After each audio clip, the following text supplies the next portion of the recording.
Bienvenidos a La Otra Aventura, un espacio dedicado al mundo de los libros. El cineasta Alfred Hitchcock le dijo a François Truffaut en la célebre entrevista que puso broche de oro al renombre del cineasta inglés lo siguiente: la diferencia entre el suspense y la sorpresa es muy simple.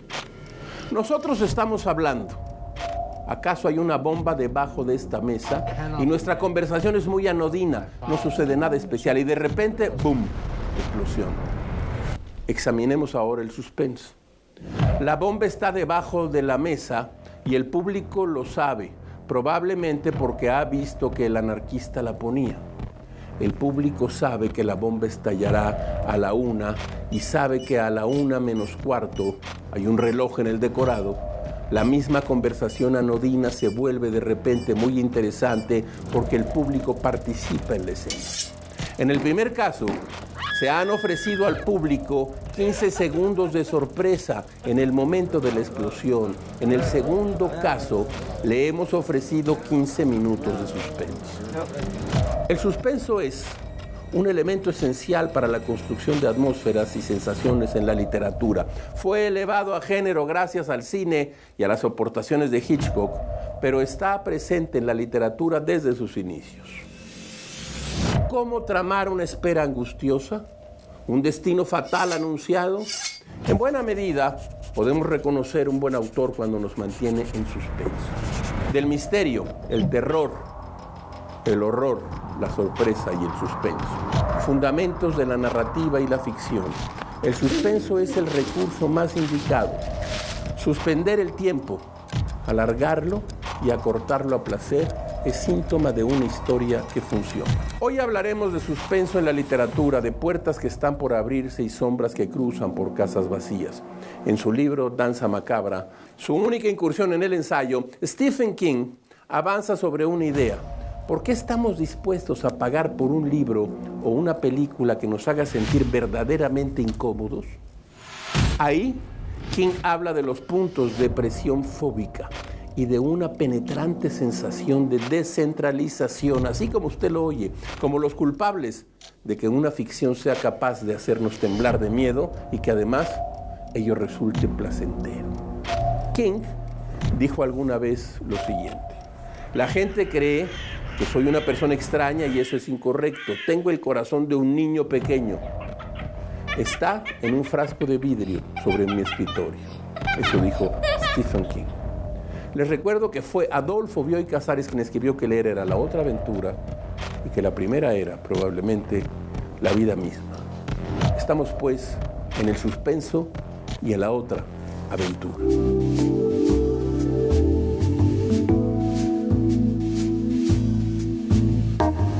En el año de 1950 fue lanzada la revista Alfred Hitchcock's Mystery Magazine, en un acuerdo firmado por Richard E. Decker y el propio cineasta. La publicación gozó de gran popularidad desde sus primeros años. Al poco tiempo de su surgimiento, los productores del programa televisivo Alfred Hitchcock Presenta encontraron una fuente para los guiones del show. Entre los años de 1977 y 1989, el propio Hitchcock se encargó de realizar una antología anual con los mejores relatos del año. Hitchcock, sin duda, fue un gran lector y un supervisor editorial que dejó su sello en cada proyecto.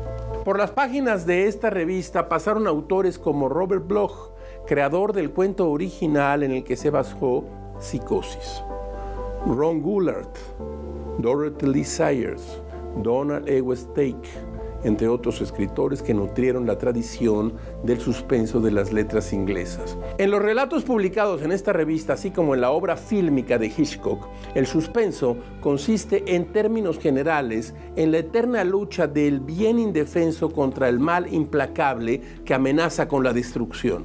Una persona suspendida en un abismo de angustia mortal es la imagen que predomina en este tipo de relatos.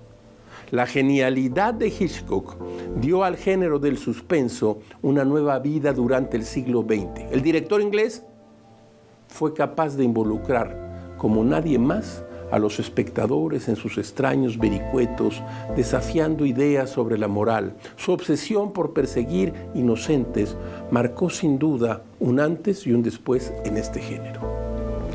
Recientemente, la editorial Perla Ediciones ha publicado en español una antología de los relatos titulada Alfred Hitchcock presenta. Los mejores relatos de crimen y suspenso, con una selección de cuentos que fueron originalmente publicados en la revista fundada en el año de 1950. En esta compilación podrá encontrar relatos de Talman Powell, de Jane Burke y de Abraham Davidson, entre muchos otros. Hitchcock, maestro del suspenso.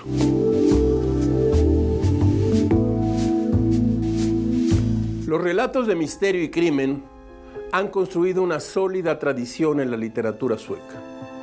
Cadáveres en una tina, brazos y piernas enterrados bajo paletadas de tierra y nieve, detectives y periodistas que viven con sueldos bajos en un país de primer mundo. Allí donde el estado de bienestar también es capaz de generar sus propios monstruos.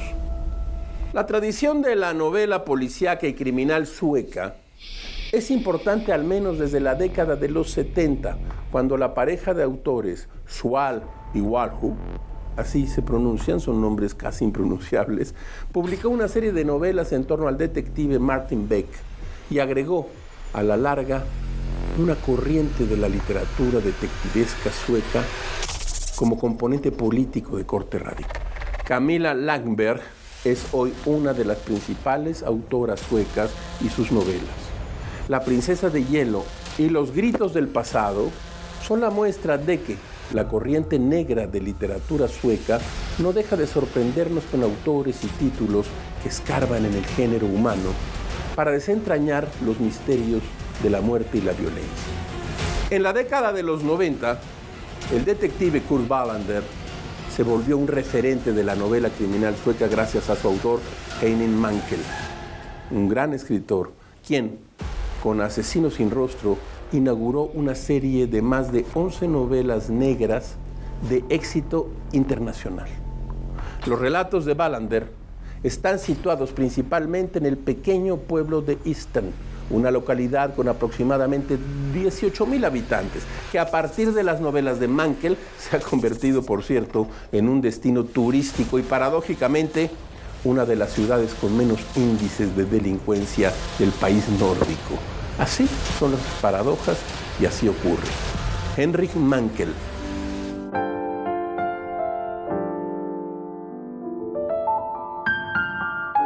El escritor escocés Robert Louis Stevenson escribió el relato de terror fundacional de la literatura del terror.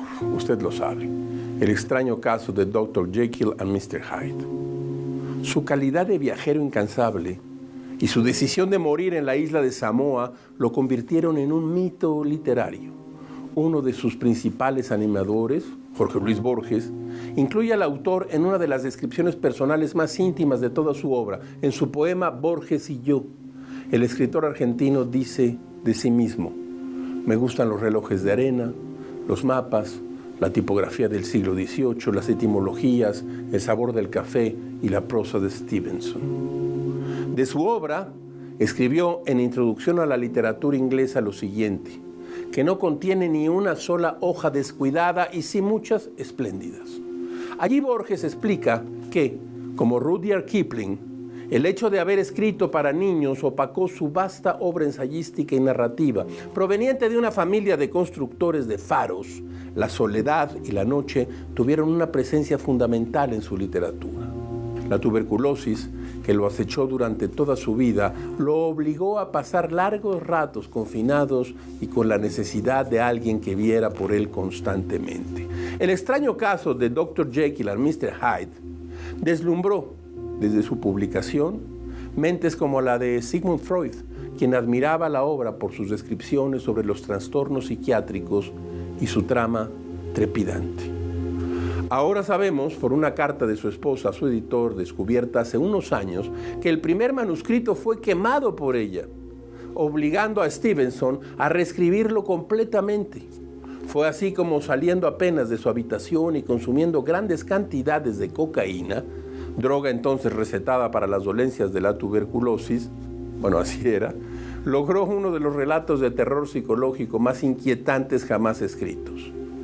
Mientras asiste a la historia de cómo el señor Utterson se ve absorbido por la extraña relación que mantienen los disímiles señores Jekyll y Hyde, el lector se encuentra en los escalofriantes barrios bajos de Londres, descritos por una pluma irrepetible. Escuche usted.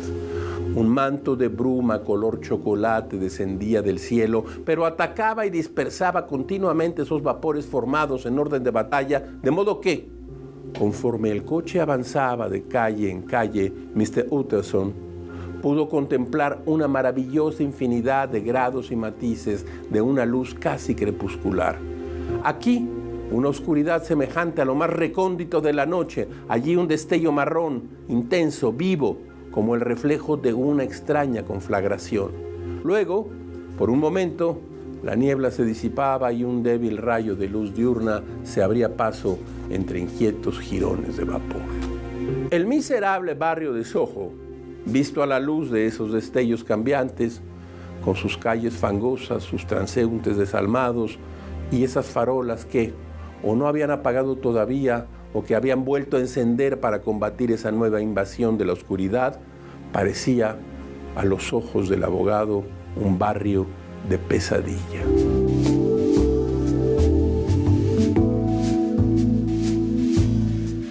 El mal inminente de la guerra suele imponerse sobre la angustia de quienes no desean vivirlas. En el año de 1944, el novelista Saul Bellow publicó un relato de aflicción y sofoco titulado El hombre en suspenso, una novela conformada por la confesión y las confesiones en un diario de un hombre en la interminable espera de ser incorporado a las filas militares. Bellow, nacido en Canadá, obtuvo la nacionalidad estadounidense en el año de 1941 y tuvo que enlistarse en la Marina Mercante norteamericana durante la Segunda Guerra Mundial. El escritor y crítico Edmund Wilson aseguró que El hombre en suspenso es uno de los testimonios más sinceros sobre la psicología de una generación crecida durante la Depresión y la Segunda Guerra Mundial. Como los vagoneros de las letras, les traemos aquí para ustedes el inicio de El hombre en suspenso.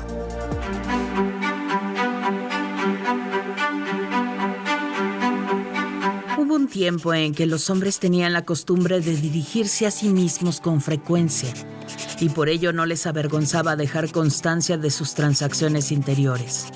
Pero llevar un diario hoy en día se considera una especie de complacencia para consigo mismo, una debilidad y de mal gusto, porque vivimos en una era en la que priva el endurecimiento. Hoy en día, el código del atleta, del muchacho duro, creo que una herencia norteamericana del gentleman inglés, esa curiosa mezcla de esfuerzo, ascetismo y rigor, cuyos orígenes se remontan, según algunos, a Alejandro Magno, es más fuerte que nunca. ¿Tienes sentimientos? Existen formas correctas e incorrectas de indicarlos. ¿Tienes vida interior? Eso no es asunto de nadie más que tuyo. ¿Tienes emociones? Estrangúlalas. Hasta cierto grado todo el mundo obedece a este código. Y lo cierto es que admite una clase de sinceridad limitada, una franqueza con la boca cerrada. Sin embargo, tiene un efecto inhibidor de la sinceridad más auténtica. La mayor parte de las cuestiones serias son inaccesibles para las personas de carácter duro. Carecen de práctica en la introspección y, en consecuencia, están mal equipados para enfrentarse a adversarios contra los que no pueden disparar como si fuesen caza mayor ni superar en atrevimiento. Si tienes dificultades, lidia con ellas en silencio, dice uno de sus mandamientos. Al diablo con eso. Me propongo hablar de las mías, y si tuviera tantas bocas como Shiva tiene brazos y las hiciera hablar todas a la vez, seguiría sin poder hacerme justicia. En mi estado actual de desmoralización, ha llegado a serme necesario llevar un diario, es decir, hablar conmigo mismo, y no me siento en absoluto culpable ni demasiado indulgente hacia mi persona. Los hombres de carácter duro reciben una compensación por su silencio. Pilotan aviones o torean o se dedican a la pesca del tarpón, mientras que yo no suelo abandonar mi cuarto. De la mesa de novedades, mire usted, nos ha llegado el Matarife de Sándor Márai. Seguramente usted lo ha leído, es uno de los grandes escritores que en los últimos tiempos han atraído más lectores. Es su novela primera, es una novela perturbadora sobre un asesino, Salamandra, el Matarife. Rosa Montero, circula ya de Seix Barral El peligro de estar cuerda.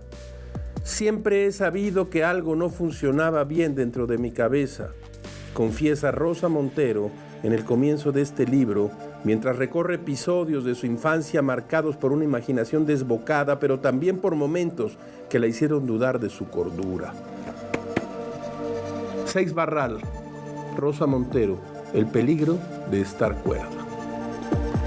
Y Alfaguara nos ha enviado de Paul Theroux, En la llanura de las serpientes. Paul Theroux ha recorrido el mundo en busca de las historias y los pueblos que dan vida a los lugares que llaman hogar. Ahora, mientras los debates sobre la inmigración hierven en el mundo, Theroux se ha propuesto explorar un país clave para comprender el discurso global actual, México. Con la misma sensibilidad humanizadora que lo caracteriza, el legendario escritor de viajes recorre toda la frontera entre Estados Unidos y México, se adentra en las carreteras de Chiapas y Oaxaca, visita a los trabajadores de los molinos zapotecas en el altiplano y asiste a una reunión del Partido Zapatista para descubrir el mundo rico y estratificado que también hay detrás de un país convulso. Paul Theroux visita México, describe México, se adentra en México. De Alfaguara. De la mesa de novedades.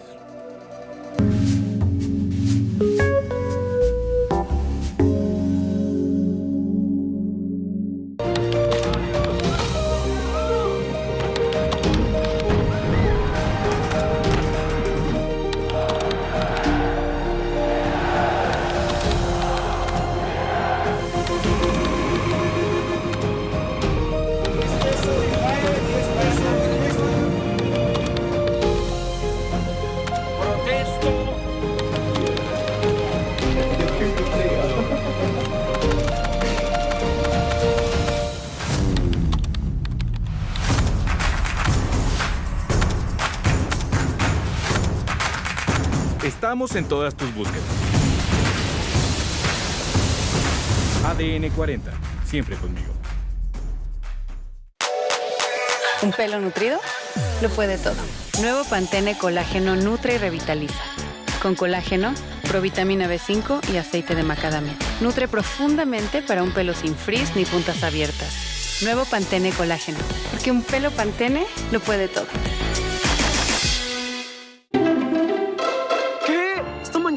¡Qué oso! No. Esta camisa ya va para trapo de cocina. Esto se acabó desde que probamos la fórmula mejorada del nuevo Ariel, que te da una limpieza profunda removiendo manchas de sudor y hasta el 99% de bacterias en la ropa. Y ahora comprobado que elimina el virus causante del COVID-19. ¿Sientes que tu cuero cabelludo se irrita por todo? Devuélvele la calma con el nuevo Head & Shoulders Thermosensitive Extractus de Sábila. Su fórmula limpia suavemente, aliviando la sensación de irritación, dejando tu cuero cabelludo hasta 100% libre de caspa y tu cabeza en calma.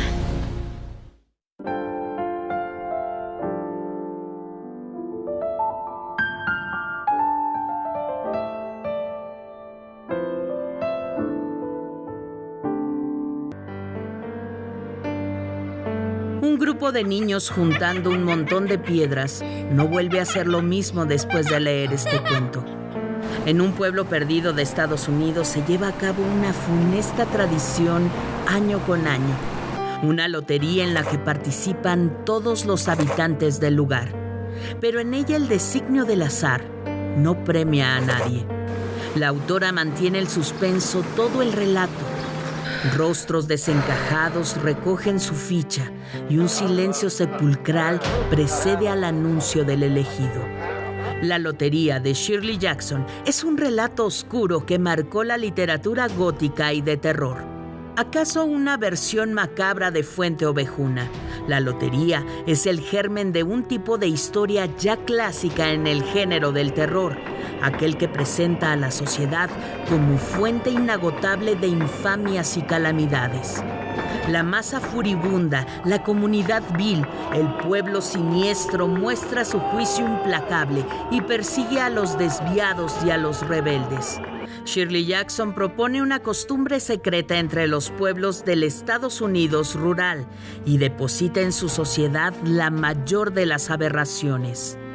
Shirley Jackson es autora de más de 100 relatos cortos y un puñado de novelas de tintes realmente perturbadores. Recientemente, el gigante rojo del cine por internet adaptó para la pantalla su novela La maldición de Hill House, y el escalofriante resultado hace justicia a Jackson.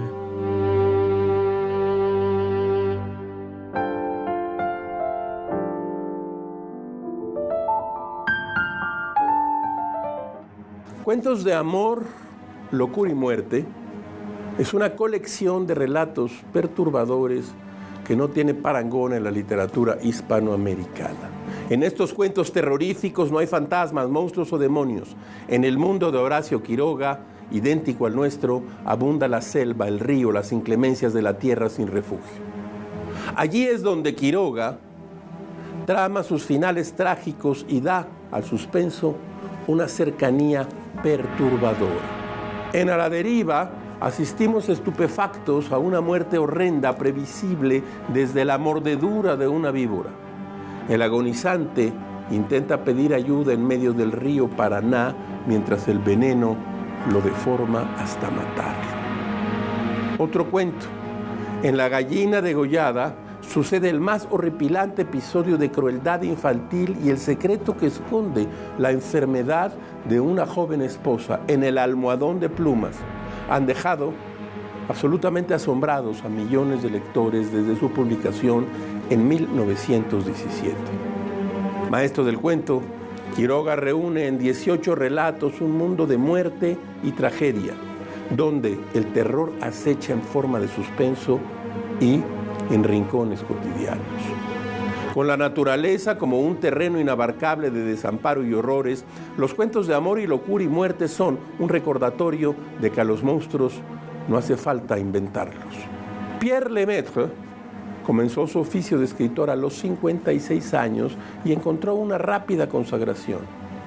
En el año 2013 fue galardonado con el premio Goncourt por su novela Nos vemos allá arriba. Su carrera literaria despegó gracias a sus relatos policíacos, de los cuales surgió su personaje Camille Verhoeven, un singular detective que mide 1,45 metros de estatura. La primera novela de la serie de Camille Verhoeven fue publicada en el año 2006 y en español ha sido titulada Irene. En el comienzo de este relato, el protagonista pasa por un momento privilegiado en su vida. Está casado con Irene, una hermosa mujer con la que espera su primer hijo. La felicidad de Verhoeven es interrumpida por un asesinato inusualmente salvaje. En Irene, Lemaitre demostró, además de su destreza narrativa, su gran afición por el género negro. El asesino que Verhoeven persigue en este relato es conocido en la prensa como el novelista, porque sus crímenes son escenas copiadas de ficciones de James Ellroy, Easton Ellis y Émile Gauvain. Ficciones de James Ellroy, Bret Easton Ellis y Émile Gauvain. En Irene, Lemaitre parece seguir la fórmula de Agatha Christie en 10 negritos, donde una cadena de homicidios se ajusta uno a uno a las desapariciones descritas en una canción. A principios de este año, Lemaitre publicó una serie de reflexiones sobre los relatos de misterio y crimen y suspenso en un libro titulado Diccionario apasionado de la novela negra, que puede encontrarse en español en la edición de Salamandra. En uno de los pasajes de este texto, Lemaitre nos dice sobre las escenas de violencia en este género literario: a la novela negra y al thriller se les suele reprochar su excesiva violencia y yo no me he librado de esas críticas. Algunos lectores han rechazado determinados libros alegando que contenían escenas de crímenes insoportables. Incluso se me ha insistido para que edulcorara, para que suavizara los textos al reeditarlos, lo que evidentemente me he negado a hacer. Sé que la cuestión es más compleja, pero pónganse por un momento en el lugar de un escritor de novela policíaca. ¿Qué debe hacer? ¿Cómo definir un límite razonable al hecho de asesinar gente? ¿Acaso el lector escandalizado le reprocha a Dostoyevsky la forma en que describe el asesinato de Ivanovna y de Elizabeth a manos de Raskolnikov? He aquí una constatación irritante. Los mismos que encuentran ofensivo que se asesine a una anciana en un libro no se indignan cuando se cruzan con un sin techo en la calle. La percepción de la violencia es algo muy curioso. ¿Debe la novela criminal exorcizar la barbarie de nuestra hiperviolenta sociedad, mostrando la violencia bajo una luz aceptable? ¿Es esa su vocación? Es un punto interesante de la novela negra.